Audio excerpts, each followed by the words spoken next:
Good morning, it's Harvey Jackson. Just going to get through some news items here. Canola supply and demand. I'm just going to go through this again. I keep harping on the same news here, but anyway, we'll get to that. WASDE and ending stocks are out at 11 as well. So COPA increased its crush from last week. Last week it was down 17.5%, but you can see that year to date we're at 5.3 1 million metric tons crushed. If we're going to run at 92% crush capacity utilization, we are going to probably get to that 12.6 kind of mark, which will be fantastic if we can. But there's problems in the mix here because you've got exports that are lagging 40% from last year, and that's a problem. Here's the trade idea. I still believe we should be short.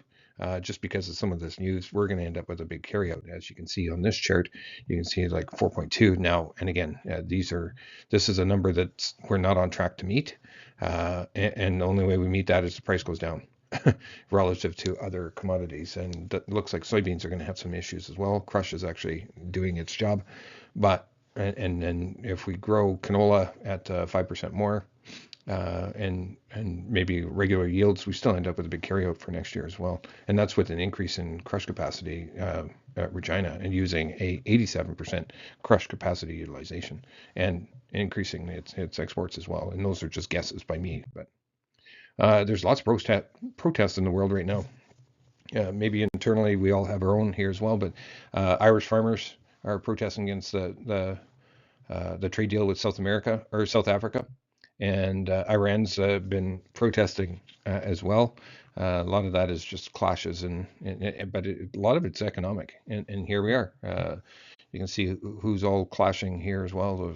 The farmers are definitely feeling displaced, but they're trying to keep the food prices down in the rest of the world as well, or the rest of Europe. China buys at least 10 cargoes on Friday, and that gets it to I think just over 10.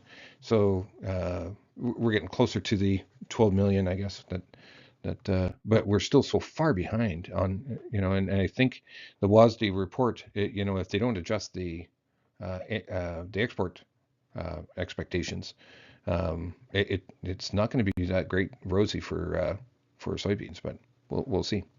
Palm oil is rising. Another clash that's going on here, and this has been ongoing. But he's actually a criminal indictment against Fed Chair Powell. He's out in May, I believe, as far as the chair, and there's going to be an appointee, but there's 12 people on the committee, so it's still pretty hard to sway that low interest rates that Trump wants. Americans, I thought this was and the Canadian one I didn't find, but Americans are now spending more on health care than groceries or housing. You can just see that this is a bigger gap. But yeah, it's a big deal. Commitment Traders is now caught up. So if we want to pause and have a look, but we're managed money is short canola, and again they're caught up, but it's still a week lag, right? So you released, and it's the previous Tuesday to Tuesday kind of thing. Quick look at the weather. Nice and warm. Probably, I would say, right across all of U.S. and Canada. At least, all of Canada is pretty warm. Quick look at the weather here, and the moisture is not anomaly is not as bad as it was. So it's actually showing up to be pretty good. And there's already a harvest of, I think it's just 0.5% in Brazil, but it's just starting. Quick look at the markets here. Canola is up 5.30. Rapeseed down just slightly. Soybean oil is up 50 cents, 50.24 cents. Crude oil down half a dollar at 58.42. Soybeans are up $3.75, and wheat is up 3.75 cents. And the hard red winter in Chicago are up anywhere from 8 to 5.5. Corn's up 2.2, so a lot of green on the screen. Quick look at canola. We're up against the medium-term moving averages. Did have that leg up and then that huge pullback on Friday. We'll see how this plays out when we get into that USDA report today. Here's your November. It doesn't have that same move up. That's why you trade the front month and not the back month, because if you're going to do anything short or long, you're going to get bigger gains there. Rapeseed, nice leg up, but it's kind of stalled out there as well. Soybean oil futures really haven't done anything, but it's up against that 200-day moving average as we speak. Soybeans, bottom end of this, and if we break below this trend line, or this pivot point line, very likely going to get back to some of these other lows that we've seen.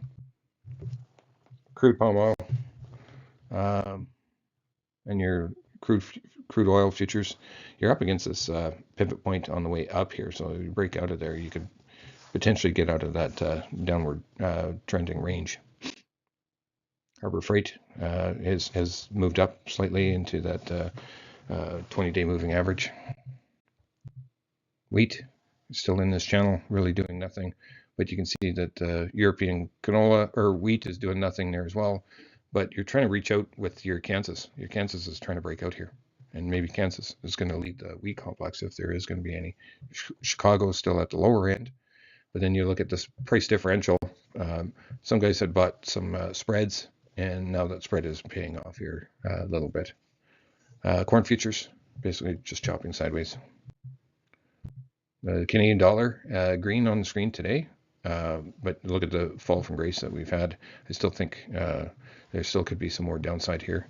But yeah, our economy isn't doing all that well. Pull back just slightly on the US dollar index. Gold futures making new highs. Copper last week made new highs, and looks like we're going to try to reach it again. Silver making new highs here as well. And that's all I have for you. So the labor force surveys for both Canada and US came out, and they're both, neither one of them were positive. So, and then our WASDE reports are coming out later today. We'll chat later. Bye.